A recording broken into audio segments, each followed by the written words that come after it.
Welcome to Hey, It's Carly Rae's Book Club. This is Book Hour where authors talk their latest novels, reveal their writing process, and chat all things books. I'm your host, Carly Rae, here with the Real Housewives of Toronto and author Kara Alloway.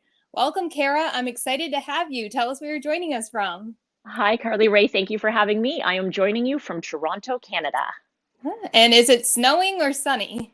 Well, it's kind of funny you should say that. It's sunny, but it's cold. So you get deceived. You see the sun shining, but you go outside and it's cold. But spring is in the air. People are opening their swimming pools, which is very ambitious right now. I guess you don't close your swimming pools in Florida, of course. We close them here usually in October, and then we open them again around Easter. So it's so nice when you drive down the street and you see these water flooding from people draining their pools to open them, and I'm like, yes, spring is coming. Well, I'm excited to talk about your debut novel, Most Hated. Tell us more about it. Well, I always knew I wanted to write a novel about female friendships. That was always on my radar. I come from a family of girls. I have mainly female cousins. I went to an all-girls school, and I knew it was going to be something that had to do with female relationships, but I didn't know what the backdrop was. So I knew I had a novel in me. And then after I did Housewives, I said, this is it. I have my backdrop now. I know what it has to be. So the reality television show is the backdrop, but it's got so many layers to it. And sometimes when I talk about this, I think people think, oh, it's such a heavy novel. It's not. It's a light beach read, but it does address a lot of what I am calling um, in in preparation for writing this book. I researched and read a book by Dr. Phyllis Chesler, and it drives my publisher crazy sometimes because she says, "Why are you talking about another book?" But this is a nonfiction book, Dr. Phyllis Chesler. It's called Women's Inhumanity to Woman. It should be required reading for every 16-year-old girl. It is so informative, and it informed the characterization of my novel. And Phyllis Chesler refers to what I delve into as misplaced female misogyny, which was a term I had never heard about before, but had experienced entirely. And the more I talk to other women, friends, strangers, the more I just discuss this with people, the more I realized, wow, this is something that's incredibly relatable. I can't believe how many of us in the sisterhood have experienced this. And to me, I think that's what makes a great story is something in reality television, what makes a great show is something that's relatable, but also aspirational. So in a book, I think if it's something that's maybe baffling or something like that, but still relatable, I think that's what can draw people in. Mhm. Well, The Most Hated, as you said, it's set in the world of reality television and it's also told from different characters' points of view. Did you pull out your own experience in reality television to like influence certain, I guess, scenes in the plot? So yes, that's a good question, actually. And it's strange, no one's asked me that yet. There are no characters in the book that are any housewives past, present, or potentially future. So the characters and the way I got these characters was how would I cast a reality television show? Who would I want to see? So I have an individual that's a former athlete that is married to a professional athlete. I had a lot of friends who were married to professional athletes, and I found it so fascinating what these women sacrifice for their families and whatnot. So I knew I wanted it to do that. However, I will say this, there's six women, there's a little of me in every woman. So, even the evil ones, there's a little Kara in there, which is probably going to get me in trouble. But I drew from how I felt and experiences, but I did not draw from individuals that I had encountered on the show.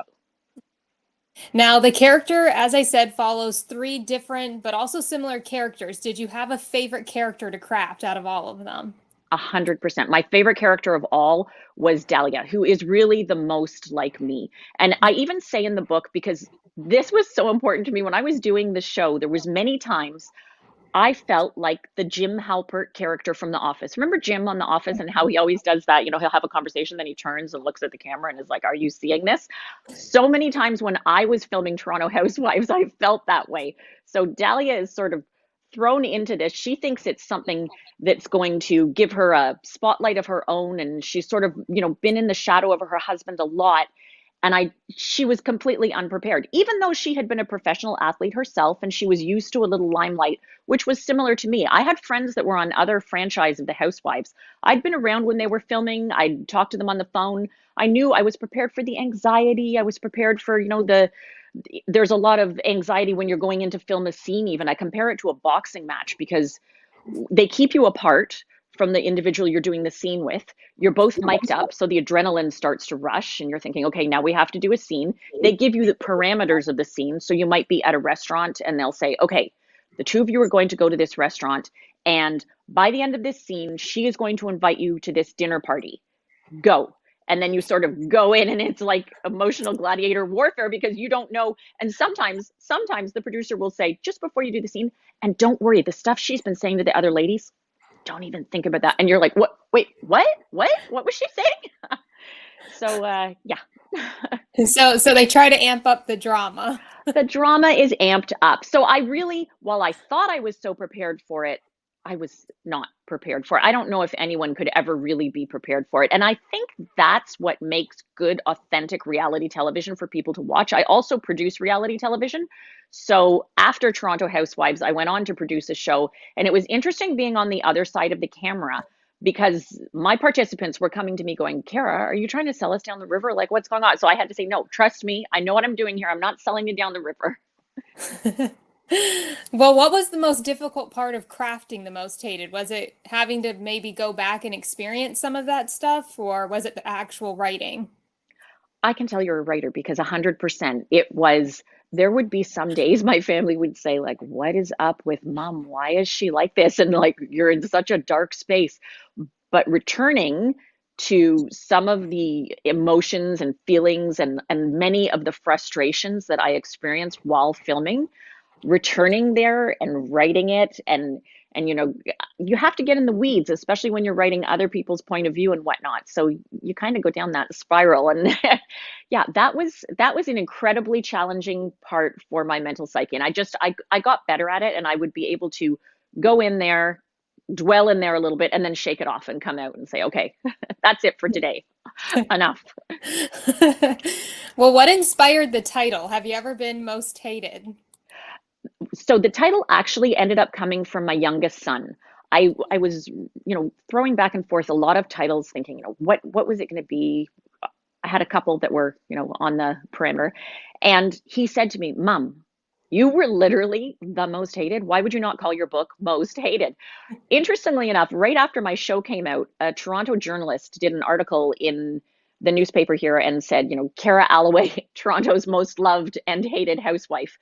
And he compared me to pesto, which I thought was so funny. He said, pesto, some people love it, some people hate it, but everybody has an opinion on it, which is what he felt about me. And I said, you know what, that's good. I'll live with that. That's okay. I can own that. Now, as many viewers know, again, you were on the Real Housewives of Toronto. So when you were on there, did something just click and that inspired you to say, okay, I'm going to write a book? Or was it like after filming? It was actually, I would even say just before filming started, the seeing how this was going to be a situation with six women interacting, that was when at first I thought this potentially could be a great backdrop for my book. It wasn't until I had lived it that I knew, oh, this is the backdrop for my book. And think about it. You put six women together, you're looking for drama. I mean, you don't have to look very far. And then the way the relationships just sort of happened, and the way women interact, it's in this Phyllis Chesler book, this Woman's Inhumanity to Women. She talks about how this starts with 8-year-olds on the playground. It's incredible how you can have a group of 8-year-olds on the playground, and the independent thinkers, which is that's what I like to call myself, an independent thinker. I have very distinct opinions. I'm one of those individuals. After the show, before you do the show, they ask you to do a psychological assessment, and they say it's to make sure you can handle feedback on social media and things like that. After the show, I called the company that had done my psychological assessment, and I said, could you please send me a copy of that? And they, said, sure, no problem. They do them for companies all the time to make sure people are in the right positions and whatnot. So they sent it to me, and the very first line said, Kara has an incredibly high emotional intelligence. And I said, bingo, I knew that's what makes a great villain. So for all intents and purposes, I was the villain on Toronto Housewives. But being an independent thinker, being the truth teller, being the one, I go for it. I I have a high emotional intelligence. I am not happy to sort of coast through life. I think that life is an arc, or a series of arcs rather. And, I feel deeply and I feel passionately, and I understand people process things at different speeds and whatnot. But I'm definitely not a carpet sweeper. I don't sweep things under the carpet. I like to bring them out. I address them. Sometimes I drive my husband and my kids nuts with that. They're like, can you just let it lie? And I'm like, no, I think we need to talk about this and we need to dissect it. And things were said and we need to see what the source was. And they're like, stop. It must be exhausting living with someone who's has a high emotional intelligence like that. Well, what was the writing process like for writing this? Did you outline the chapters before you started writing, or how did you go about it? No, so what I did first was and it's funny because I still have my notes from that. I had a little off-brand moleskin that I used. And the very first thing I did was I cast my show. And I thought, okay, so who is going to be on this show? And it changed a little throughout the process, but I got my 6 women together. I got who their characteristics were. And then I thought, okay, so how is this going to play out? How are these going to interact? And then, I had to, I don't want to give any spoilers away here, but I had to, bring some things in from the periphery. And then, of course, I heard Margaret Atwood interviewed, and she said, if you put everything in a book that you want to put in a book, it would go on forever. It would be too much. And that was the problem that I struggled with, because what the book is now versus what it started with. I mean, it started out here basically and came down to this, but that's what you have to do in the process. So I, started with before casting and whatnot, and I had to sort of narrow it down for the final product. Now, what was your journey like to publishing? What was like that whole process for you? A ton of rejection. You grow a lot of alligator skin, and it's interesting because people have very distinct opinions on the topic of reality television. That I found fascinating. I had, some publishers that said, I will not even touch a book about reality television. I have no interest. And, I was there going, wait, wait, wait, wait, wait, wait, wait. It's not necessarily about reality television. It's about female relationships. And I was saying, this is not, it was very important to me that people understand this was not a calculated tell-all. This was not sour grapes, this is not that at all. It's light, it's fun. Some of the people who've read it already said 2 things, which I absolutely adored. Number one, they said, I laughed out loud, which if I could make someone laugh, yay, that's great. That's a win for me. Secondly, what they said that I thought was interesting, they said, I'm really eager for this book to come out so I can talk about it with other people, because the thing about reality television that I think makes it so fun and interesting is you love to talk about it with other people. Oh, did you see what they did on the show last night? And he was doing this. So the fact that early readers want to talk about my book with other people says to me, oh, I nailed it. Good. I was able to capture that essence of reality television, that people want to talk about what the characters are doing. But back to your question about the journey of publishing, so much rejection. And I had individuals that were saying, oh, they pull out all the stories of people who wrote books that were rejected. I think J.K. Rowling was rejected so many times. She's a good one they like to pull out.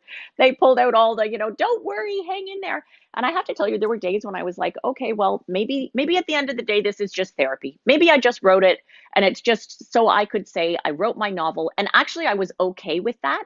And then it was interesting because once I got to the point where I was okay with that, then doors started to open, which was really neat. And then I ended up finding a publisher who I couldn't have found a better match for this book. She's small, so that I was able to have a lot of input. Yay.